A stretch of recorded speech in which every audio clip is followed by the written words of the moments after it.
Sahabat setia Go Warrior yang dikasihi Tuhan, Shalom. Hari ini adalah Sabtu 6 September 2025. Happy weekend buat kita. Hari ini adalah Sabtu pertama, Sabtu Imam. Saya ingin mengajak kita semua mari berdoa untuk para imam, supaya mereka semakin 3S, yakni hidup suci, setia, dan penuh dengan sukacita dalam karya pelayanan. Kita akan merenungkan firman Tuhan hari ini yang diambil dari Injil Lukas 6 ayat 1 sampai dengan 5. Kita siapkan hati kita. Haleluya, haleluya, haleluya. Akulah jalan kebenaran dan sumber kehidupan, sabda Tuhan. Hanya melalui aku orang sampai kepada Bapa. Haleluya, haleluya. Haleluya. Tuhan bersamamu dan bersama rohmu. Inilah Injil suci menurut Lukas, dimuliakanlah Tuhan. Pada suatu hari Sabat, Yesus dan murid-muridnya berjalan di ladang gandum. Para murid memetik bulir-bulir gandum, mengisarnya dengan tangan lalu memakannya. Tetapi beberapa orang Farisi berkata, "Mengapa kalian melakukan sesuatu yang tidak diperbolehkan pada hari Sabat?" Maka Yesus menjawab, "Tidakkah kalian baca apa yang dilakukan Daud ketika ia dan para pengikutnya lapar? Ia masuk ke dalam rumah Allah dan mengambil roti sajian. Roti itu dimakannya dan diberikannya kepada para pengikutnya. Padahal roti itu tidak boleh dimakan kecuali oleh para imam." Dan Yesus berkata lagi, "Anak manusia adalah Tuhan atas hari Sabat." Demikianlah sabda Tuhan. Terpujilah Kristus. Sahabat setia Go Warrior yang dikasihi Tuhan, Shalom. Suatu hari di salah satu paroki ada warga yang meninggal dan memohon agar bisa disemayamkan di aula gereja. Maka saya berpikir bahwa gereja harus hadir from womb to tomb, dari awal kelahiran hingga orang meninggal.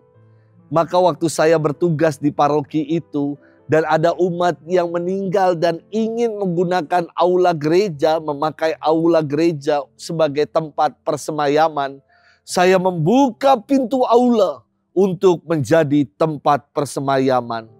Namun saya mendapatkan tudingan yang mengatakan gereja bukan rumah duka, Romo. Aula gereja itu biasa disewa untuk acara-acara perkawinan, acara yang bahagia. Nanti ciong ketika dijadikan tempat untuk kedukaan. Syukurlah akhirnya damai juga setelah saya jelaskan dengan seksama. Kalau gereja harus hadir teristimewa ketika orang mengalami duka cita dan kemalangan. Sahabat setia Go Warrior yang dikasihi Tuhan, dalam firman hari ini, Yesus ditegur oleh orang-orang Farisi karena murid-muridnya metik bulir-bulir gandum, lalu mengisar. Mengisar itu artinya menggiling dengan tangan, lalu makan. Dan itu dilakukan pada hari Sabat. Sebagai penggiat hukum Sabat, orang-orang Farisi ini mengatakan, mencela Yesus dan para muridnya dengan berkata, "Tuh lihat para muridmu. Mereka berbuat sesuatu yang tidak diperbolehkan pada hari Sabat." Kelompok konservatif ini memonopoli kebenaran hanya bagi mereka saja. Selalu merasa diri yang paling benar dan berada di atas yang lain. Mereka menuding dan menghakimi yang bukan dari kalangan mereka. Maka Yesus berupaya untuk membangun pintu dialog, jembatan dialog dengan mereka. Yesus mengisahkan pengalaman Raja Daud bersama para pengikutnya ketika mereka kelaparan. Mereka masuk ke dalam bait suci, mengambil roti sajian yang seharusnya hanya boleh dimakan untuk para imam. Mereka mengenyangkan diri dengan roti sajian itu. Sebab Daud adalah raja yang berada di atas hukum. Dan tujuan dari hukum adalah untuk menyejahterakan atau menyelamatkan. Demikian juga dengan Yesus. Dialah kegenapan hukum Taurat. Dialah Tuhan atas segala hukum Sabat. dan kedatangannya adalah untuk menyelamatkan kita.